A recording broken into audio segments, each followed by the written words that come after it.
오늘 함께 나눌 하나님의 말씀은 누가복음 10장 27절 말씀이 되겠습니다.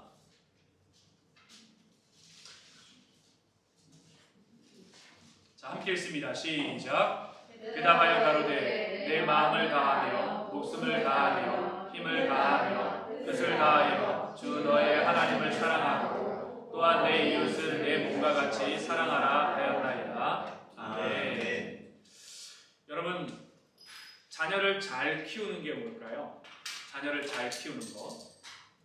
자녀를 이미 키워본 사람도 있고 자녀를 키워가는 사람도 있고 앞으로 자녀를 키워야 될 사람들도 공동체 안에 있습니다. 얼마 전 가까이는 아니지만 어떤 분의 자녀가 좋은 대학에 들어간 것을 보면서 애 참 잘 키웠네 이렇게 얘기를 하시는 걸 들었어요. 잘 키웠죠. 저는 이제 잘 키운다라고 하는 이 표현 속에서 정말 잘 키우는 게 뭘까 이런 고민을 하게 되더라고요. 하나님은 틀림없이 이 아이가 이 세상에 태어난 순간부터 하나님은 계획을 가지고 계신 게 아니에요. 하나님께서 시편 말씀을 통해서 본다라면 어머니 태에서부터 하나님께서 이미 계획을 가지고 계시다고 말해요.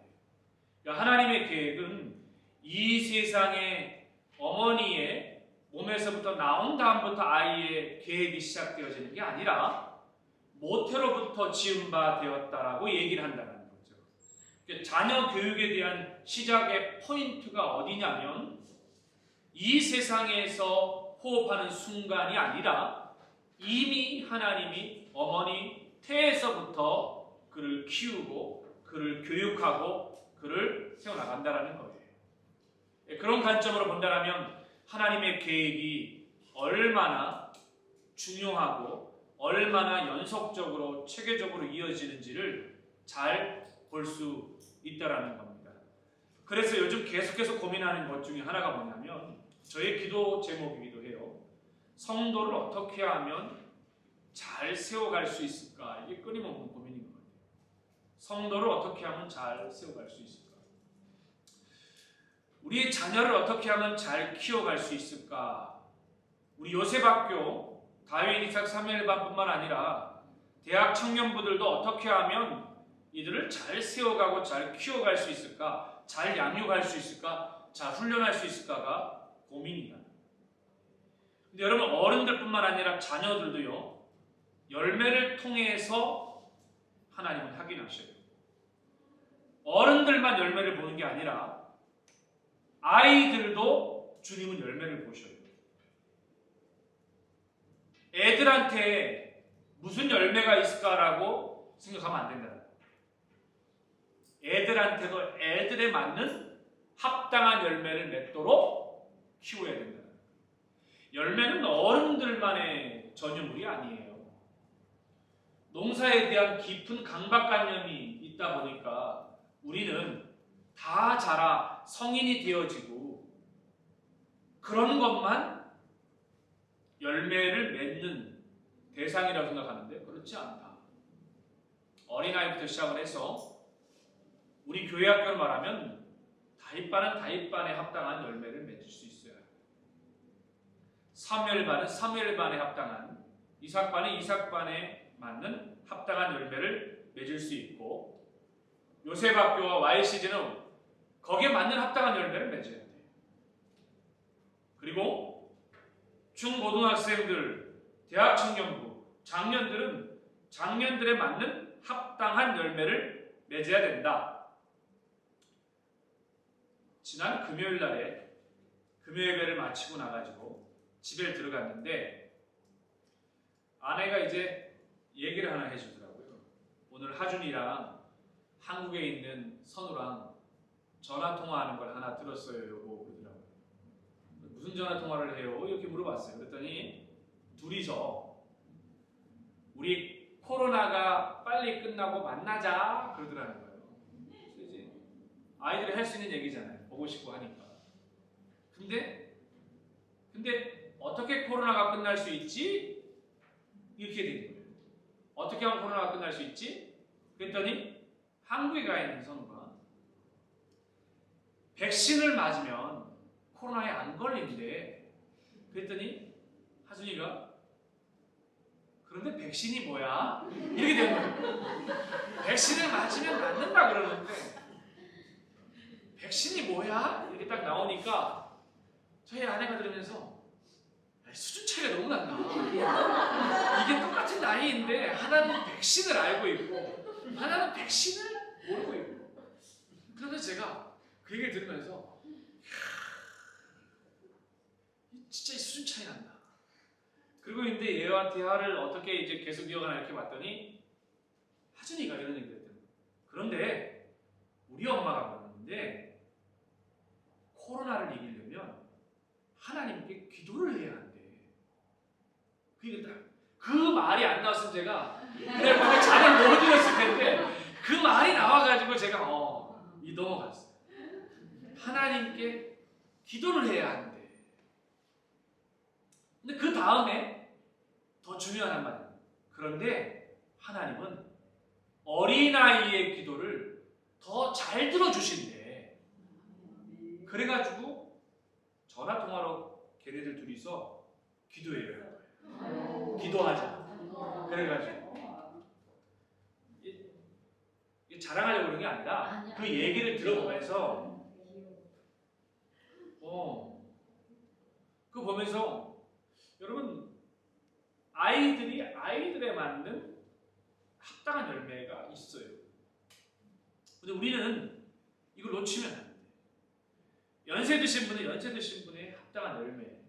그래서 그날 저녁에 성경 말씀에 관심이 많은 김충만 전사님이 또 문의가 오셨어요. 그래서 그날 밤에 제가 그 밤에 그래가지고 열정이 대단하시다.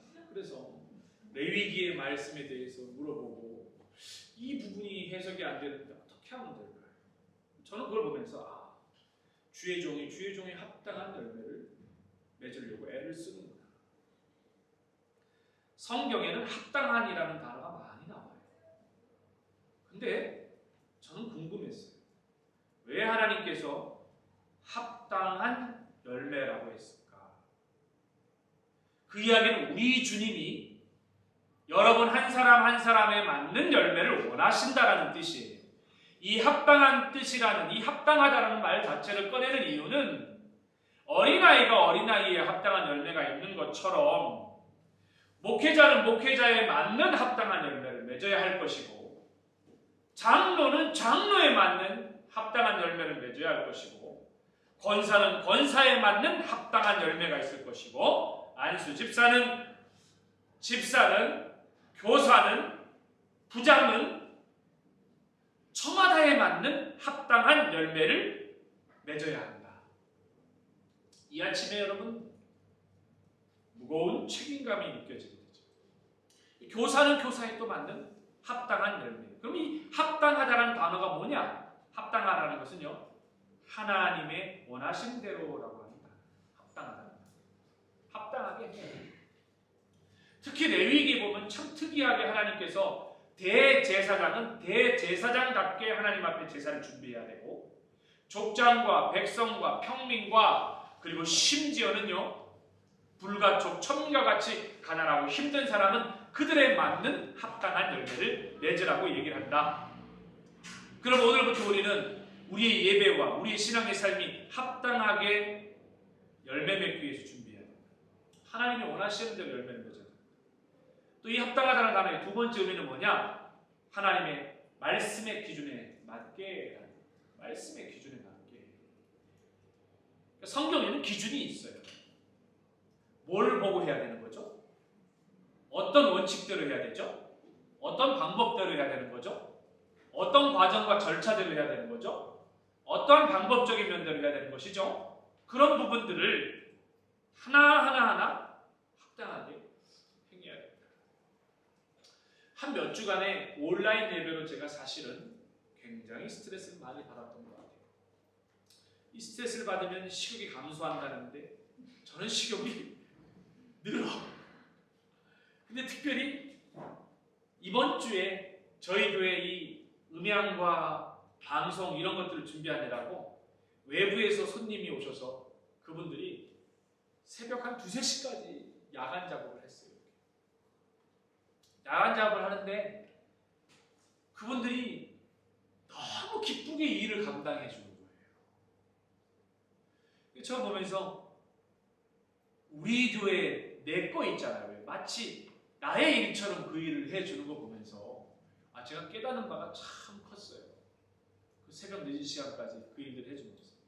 그러면서 그분들의 헌신과 섬김과 수고를 통해서 금요일날 또 이렇게 온라인 예배나 이런 부분들이 잘 드려지는 모습들을 보면서 기쁨이 되어지고 또 감사가 되어지는 거예요. 여러분, 여러분이 가지고 있는 재능과 은사들이요 합당하게 쓰여져야 돼요. 아멘. 그 재능과 은사들을 받은 거를요 자기만을 위해 쓴다라는 것은요 영적 이기주의입니다. 그 재능은 썩어질 거예요. 그 재능은 냄새 날 것이고 그 재능은 묵혀질 겁니다. 언제 30배, 60배, 100배가 되어지느냐? 성도의 은사는 30배, 60배, 100배가 되어질 때가 언제냐면 합당하게 하나님 나라를 위하여서 그 재능과 은사들을 잘 활용할 때 하나님께서 더 큰 30이 60이 되는 은혜를 주시고 60이 100이 되는 은사를 허락해 주신다는 거예요. 그럼 이제 교회 학교에 합당한 아이들이 열매를 맺게 하려면 어떻게 해야 될까? 구약 성경에 하나님이 제사장은 제사장이 합당하게 하나님을 예배해야 됩니다라고 말만 해놓고 어떤 게 합당하게 예배를 드리는 것인지 어떤 게 합당한 삶인지를 가르쳐주지 않는다라면 모순이지 않아요? 주일학교에서 다윗, 이사, 사무엘만 보고 합당한 열매를 맺으십시오. 우리 집사님 합당한 열매 맺으시고 진주 합당한 열매를 맺고 우리 권사님 합당한 열매 맺고 우리 간사님 합당한 열매 맺고 전사님 합당한 열매 맺으십시오라고 말을 하는데 어떤 게 합당한 열매인지 어떻게 합당한 열매를 맺는지 알려주지 않는다면 문제죠. 바로 오늘 읽은 누가복음 10장 27절 말씀이 십계명을 축양한 것이면서 동시에 예수님 당시에 백성들이 합당한 열매를 맺을 수 있는 비법을 가르쳐주는 말씀입니다. 거기 보시면 이렇게 나옵니다. 대답하여 가로되 내 마음을 다하고 첫 번째 보십시오. 마음을 다하고 두 번째요. 목숨을 다하고 그 다음에 힘을 다하고 그 다음에 뜻을 다하고 그래서 어떻게 해요? 주 너의 하나님을 사랑하는 것. 일단 여기까지. 이게 합당하게 살아간다. 근데 다 어디 묶여있는지 아세요? 마음을 다해. 여러분, 마음을 다해. 뭘 하더라도 마음을 다하는 거예요. 마음을 다해서 하는 게 중요해요.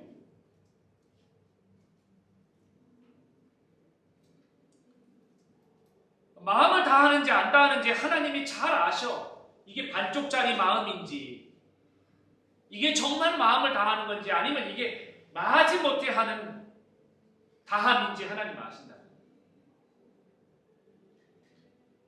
그 마음이 다해지는 거. 목숨을 다한대. 주석을 좀 찾아봤어. 목숨을 다한다라는 것은 어떤 걸 말하는 걸까? 목숨을 다한다. 주석 안에 나와 있는 목숨을 다하는 것이라고 하는 이것이 뭔가 봤더니 여러분 우리 머리부터 발끝까지 이 뜻이에요. 머리부터 발끝까지. 이게 뭐냐면 하나님이 사람을 창조하셨던 전부를 다하는 거예요. 이게 목숨을 다하는 거예요. 전 다른 의미로 해석되더라고요. 저는 목숨을 다한다고 말하면 죽기 살기 아니면 죽겠다라는 마음을 가지고 이런 뜻이 목숨을 다한다라고 하거든요. 그게 아니다. 여기서 말하는 목숨은 뭘 말하느냐? 하나님이 사람을 창조하셨을 때 그 전부예요. 그럼 거기에 뭐가 나와 있냐? 우리의 눈도 들어가 있고, 우리의 생각도 들어가 있고, 우리의 손도 들어가 있고, 우리의 발도 들어가 있고, 우리 모든 부분들을 가리켜서 목숨이라고 말을 합니다. 세 번째 봤더니 힘을 다한데, 이 힘은 뭘 말하냐? 힘이 있을 때를 말하는 게 아니에요.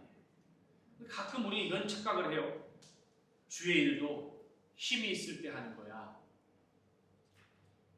주의 일도 힘이 있을 때 하는 거야. 근데 여기서 힘이 어떤 힘인지 충격을 받았어요. 내 힘인지 알았어. 근데 내 힘이 아니더라. 여기서 말하는 반전이 나와요. 성령님이 힘 주시는 만큼. 여기 반전이 나와요. 그러니까 우리가 생각하게 되어지면은 하나님이 우리에게 힘을 다하고 이렇게 얘기하게 되면은 기운이 쇠할 때까지 한 번은 가까이 지내는 형님 동생하고 지내는 분하고 이렇게 있는데 그분이 몸이 편찮으시다는 거예요. 근데 봤더니 몸에서 이렇게 막 백반증처럼 이런 것도 나오고 마음이 너무 아팠어요.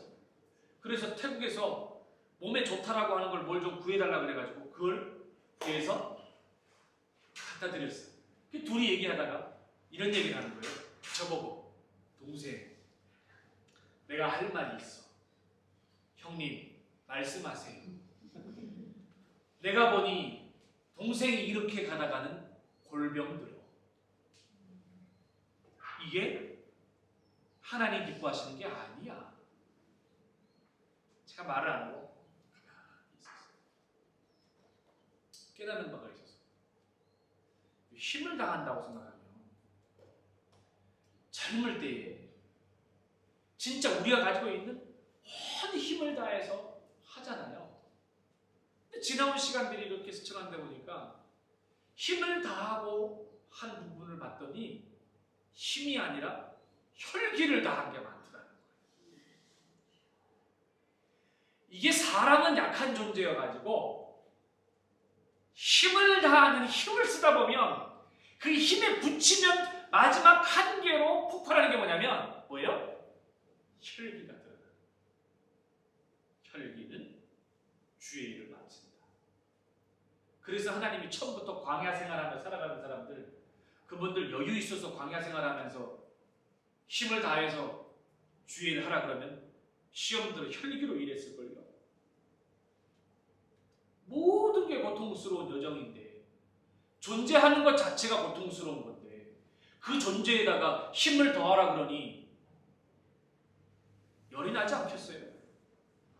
근데 그 힘을 가리켜서 성경적으로 풀이해보면 그 힘은 뭐라고요? 여러분 잘 깨달으세요. 힘을 다하고 이 힘이 뭐라고요? 우리 힘이 아니라니까요. 여러분 힘 다해서 일하지 마세요. 그럼 혈기로 일해요. 그럼 화가 나. 나만 일하는 것처럼 부하가 치밀은다니까요. 때로는 내가 힘을 다해 일하는데 사람들이 못 쫓아오면은 승질이 난다니까요. 그러면 이 화가 불이 되어지고 그럼 어떻게 되어져요? 목사님 찾아올 거 아닙니까? 아이 목사님, 아니 일을 하게 맡겨놨으면은 사람을 붙여주든가. 그럼 이렇게 되면은 제가 예를 들어서 성경에 나와 있는 대로 아니 누가 힘을 다해서 일하라고 그랬어요? 이러면 시험 될 거 아니에요. 근데 제대로 가르쳐야 되겠더라고요. 힘을 다해서 일하지 마세요. 성령님 주시는 만큼 일하세요. 성령님 힘 주시는 만큼, 성령님 깨닫게 하시는 만큼 일하십시오. 마음 불편하신 분 계시는 거 같네. 마지막에 보면 이렇게 나와요. 뜻을 다하래. 여기 뜻은요 이성이라고 표현되어 있죠. 이성. 신명기 6장 5절에는요 뜻을 다하라는 말이 없어. 근데 예수님이 이성을 말씀하세요. 뜻을 다하라고 얘기해요. 근데 마음도 다하고 목숨도 다하고 힘도 다하고 뜻을 다하고 이 모든 것이 너의 하나님을 사랑하는 것으로 묶여져서 나와요. 사랑으로 묶여져 나오지 않으면 모든 것은 헛겁니다. 마음을 다했는데 그것이 하나님 사랑이 아니면, 목숨을 다했는데 하나님 사랑이 아니면, 힘을 다하는데 하나님 사랑이 아니면, 끝까지 다했는데 그게 하나님 사랑이 아니면 안 된다. 고린도에서는 믿음, 소망, 사랑 이 셋이 끝까지 함께 하는데 그 중에 셋은 뭐라고요? 사랑입니다. 그 중에 제일은, 다른 말로 바꾸면 그 중에 제일은 뭐라고요? 그 중에 제일은 뭐라고요? 하나님이라. 요한 1서에서는 하나님은 사랑이십니다고 말해요. 그러니 고린도의 말씀을 풀어보면 믿음, 소망, 사랑 이것은 영원히 가. 근데 영원히 가는데 그 중에 제일은 뭐라고요? 하나님이십니다. 말씀을 정리하겠습니다. 꿈미를 위한 교회 학교의 체질 개선이요, 구원으로 시작해서 구원으로 마치려면 지난주에 제가 인트로를 했어요. 그죠? 오늘은 구체적인 실천에 해당되어집니다. 합당한 열매를 맺으려면 누가복음 10장 27절 예수님이 하신 걸 깨달아져야 돼요. 이거 제가 바울이 한 걸 말하는 게 아니야. 예수님이 한 걸 말해주는 거예요. 어떻게 해야 합당한 열매를 맺고 어떻게 해야 합당한 삶을 살아갈 수 있어요? 예수님이 말씀하십니다. 합당한 삶. 우리 모든 교사들이 잘 합당한 삶을 살아갔으면 좋겠어요. 목회자인 저도 깨닫습니다. 목회자는 목회자답게, 장로와 권사, 집사답게, 직분답게, 교사는 교사답게 그렇게 믿음으로 살아가는 교회 공동체가 되어지기를 주의 이름으로 축원합니다. 기도하겠습니다. 하나님, 오늘은 꿈미를 위한 교회 학교의 체질 개선 네 번째 시간으로 구원으로 시작하여서 구원으로 마치려면 어떻게 해야 할까요? 예수께서 누가복음 10장 27절 말씀을 통해 대답하여 가로되 내 마음을 다하며 목숨을 다하며 힘을 다하여 뜻을 다하여 주 너희 하나님을 사랑하고 또한 네 이웃을 내 몸과 같이 사랑하라고 말씀하셨는데, 하나님, 주의 은혜 안에 합당한 믿음의 삶을 살아가게 도와주시게, 마음을 다하는 것도 목숨을 다하고 힘을 다하고 뜻을 다하는 것도 하나님 사랑으로 삶에서 드러나게 도와주시옵소서. 예수님의 이름으로